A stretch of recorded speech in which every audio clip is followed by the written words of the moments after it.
Hello friends, welcome to Ramya சமையல். இன்னைக்கு டேஸ்டியான மட்டன் லிவர் ஃப்ரை எப்படி பண்ணலாம் அப்படிங்கிறத பார்க்கலாம். அதுக்கு தேவையான இன்க்ரீடியன்ட்ஸ்: மட்டன் லிவர் 3/4 kg, அதை குட்டி குட்டியாக கட் பண்ணி நல்லா வாஷ் பண்ணி வச்சுருக்கேன்.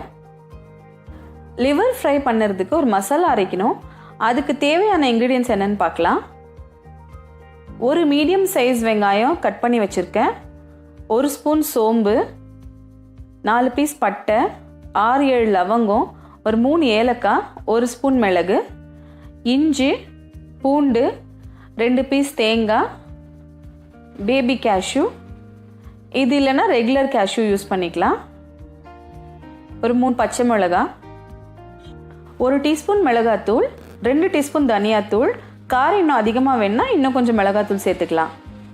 ஃப்ரை பண்ணுறதுக்கு 2 மீடியம் சைஸ் ஆனியன் கட் பண்ணி வச்சுருக்கேன், 1 மீடியம் சைஸ் டொமேட்டோ, கருவேப்பிலை.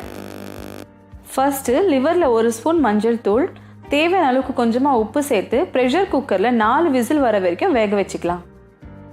ஒரு இரும்பு கடாயில் கொஞ்சமாக எண்ணெய் ஊற்றி வெங்காயம், இஞ்சி, பூண்டு, பச்சை மிளகாய் இது போட்டு ஃப்ரை பண்ணிக்கலாம். இது லைட்டாக ஃப்ரை ஆன உடனே சோம்பு, பட்டை, லவங்கம், ஏலக்காய் இதை போட்டு ஃப்ரை பண்ணிக்கலாம்.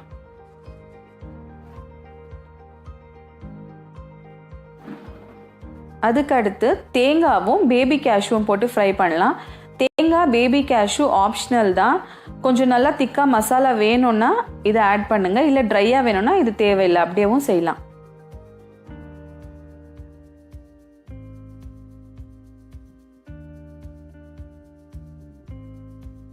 ஃப்ரை பண்ண மசாலா நல்லா ஆறுனதும் மிக்ஸி ஜாரில் போட்டு திக் பேஸ்ட்டை அரைச்சிக்கலாம்.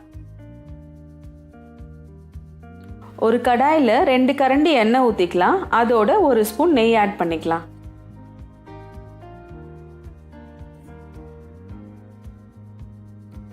எண்ணெய் நல்லா சூடானதும் கருவேப்பிலை ஆட் பண்ணிக்கலாம்.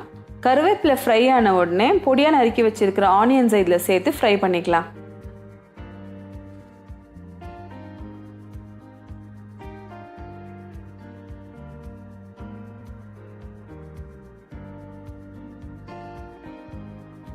ஆனியன் சீக்கிரமாக வதங்கணுன்றதுக்காக சால்ட் சேர்த்துக்கலாம். ஹை ஃப்ளேமில் ஃப்ரை பண்ணலாம். ஆனியன் ஃப்ரை ஆன உடனே அரைச்சி வச்சிருக்கிற மசாலாவை இதில் சேர்த்து ஃப்ரை பண்ணிக்கலாம். மசாலாவோட பச்சை வாசனை போகிற வரைக்கும் நல்லா ஃப்ரை பண்ணிக்கலாம்.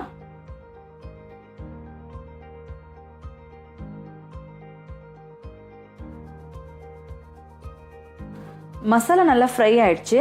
அடுத்ததாக கட் பண்ணி வச்சிருக்க தக்காளி இதில் சேர்த்து ஃப்ரை பண்ணிக்கலாம்.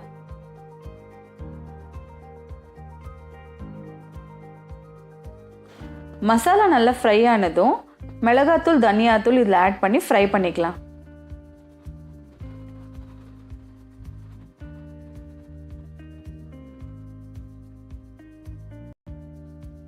அடுத்ததாக வேக வச்சிருக்கிற லிவரை தண்ணியோடு இதில் ஆட் பண்ணிக்கலாம்.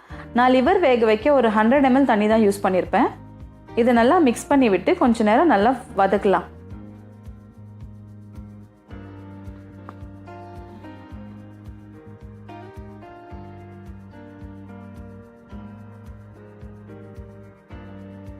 தேவையான அளவுக்கு தண்ணி ஆட் பண்ணிக்கலாம்.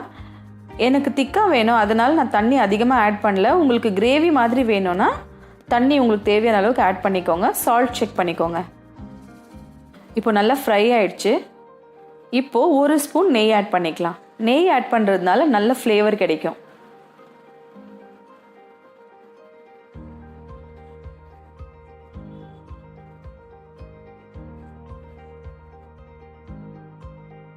இப்போ ஆல்மோஸ்ட் ரெடி ஆயிடுச்சு. அடுத்ததாக கொத்தமல்லி தழை தூவி மிக்ஸ் பண்ணிக்கலாம்.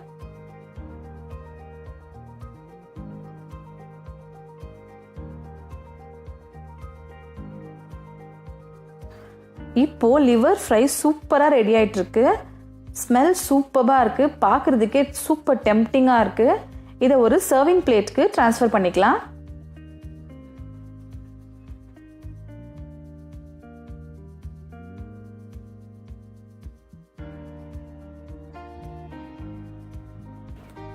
இப்போ இதுக்கு மேலே கொத்தமல்லி தழை தூவி கார்னிஷ் பண்ணிக்கலாம்.